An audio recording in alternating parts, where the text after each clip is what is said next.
Tirupattur darling ஷோரூமில் வாங்கிய AC சரியாக இயங்கவில்லை. கடையின் முன்பு பாதிக்கப்பட்டவர் தர்ணா போராட்டத்தில் ஈடுபட்டார். திருப்பத்தூர் வெங்கடேஸ்வரா நகர் பகுதியைச் சேர்ந்த ரமணன் மகள் ஜெயலட்சுமி என்பவர் பாவுசா நகரில் செயல்பட்டு வரும் தனியாருக்கு சொந்தமான டார்லிங் ஷோரூமில் கடந்த ஏப்ரல் 18ஆம் தேதி 37,000 ரூபாய் மதிப்புள்ள சாம்சங் கம்பெனி ஏசி ஒன்றை வாங்கினார். 19ஆம் தேதி ஏசியை வீட்டில் ஃபிட்டிங் செய்தனர். இருப்பினும் ஏசி சரிவர இயங்கவில்லை என தொலைபேசி மூலம் தொடர்பு கொண்டு ஷோரூம் ஊழியர்களிடம் பலமுறை சரி செய்து தரக்கோரி ஜெயலட்சுமி பேசினார். மேலும் இந்நாள் சாக்குப்போக்கு சொல்லிக்கொண்டு ஷோரூம் ஊழியர்கள் ஜெயலட்சுமி அலைக்கழித்து வந்ததாக கூறப்படுகிறது.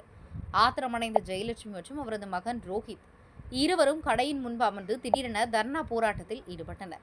பின்னர் இச்சம்பவம் குறித்து தகவல் அறிந்து வந்த திருப்பத்தூர் கிராமிய போலீசார் ஜெயலட்சுமியிடம் பேச்சுவார்த்தை நடத்தி ஏசியை மாற்றிக் கொடுக்குமாறும் ஷோரூம் மேனேஜரிடம் போலீசார் அறிவுரைகளை வழங்கினர்.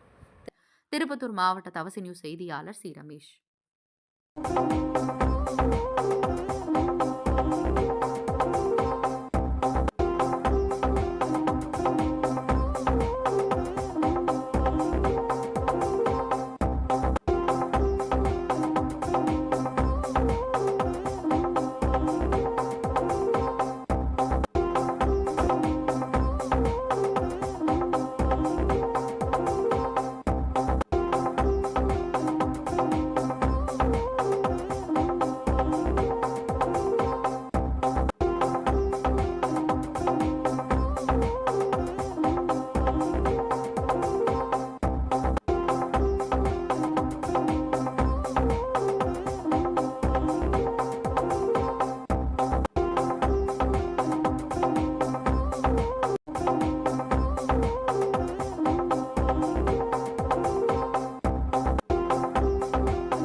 ஏசி எடுத்தோம்.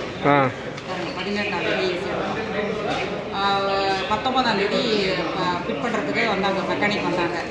வந்துட்டு ஃபிட் பண்ணிவிட்டு அவங்க வந்து டெமோலாம் காட்டல, ஜஸ்ட்டு ஃபிட் பண்ணிவிட்டு இந்த ஆப்ஷன் எல்லாம் இருக்குது அப்படின்னு சொல்லிட்டு வந்துட்டாங்க. நாங்கள் ஒரு 8 மணிக்கு ஏசி ஆன் பண்ணோம். கிட்டத்தட்ட வந்து பார்த்திங்கன்னா ஒரு 3 ஹவர் ஓடி இருக்கோம். அதுக்கப்புறம் வந்து அந்த வந்து 10 சின்ன ரூம் தான்.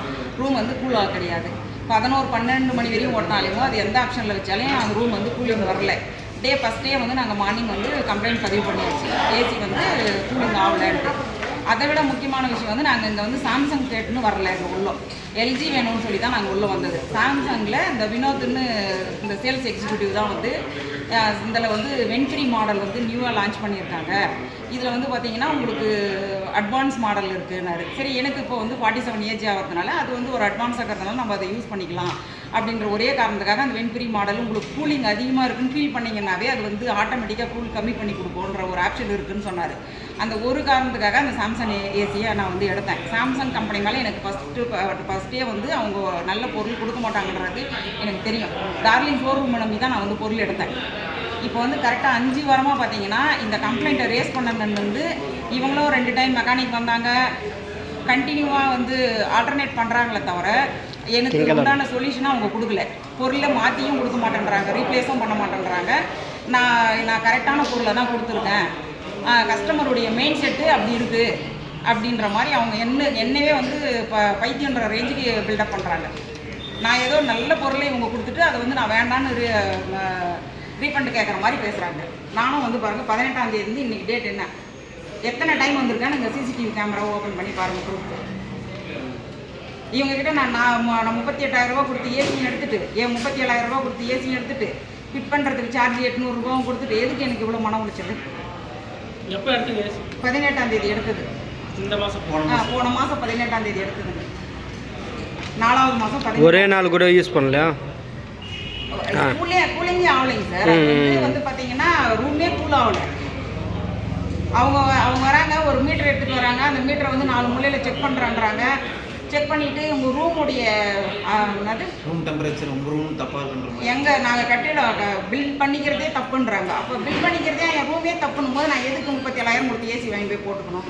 அதுக்காக வேண்டாம், உங்கள் பொருளை எடுத்துக்கோங்க, எனக்கு கூலிங் வரலன்னும் போது உங்கள் பொருளை எடுத்துக்கோங்கன்றேன். எனக்கு என்னுடைய அமௌண்ட்டை கூட ரீஃபண்ட் பண்ணாதீங்க, நீங்கள் வேறு பொருளை கொடுங்கன்னாலே கொடுக்கல. இதனால் மன உளைச்சலாகி நான் கோர்ட்டுக்கு போகிற கண்டிஷனில் இருக்கிறேன் சார். கன்சியூமர் கோர்ட்டில் கேஸும் ஃபைல் பண்ணுற நிலைமையில் இருக்கிறேன்.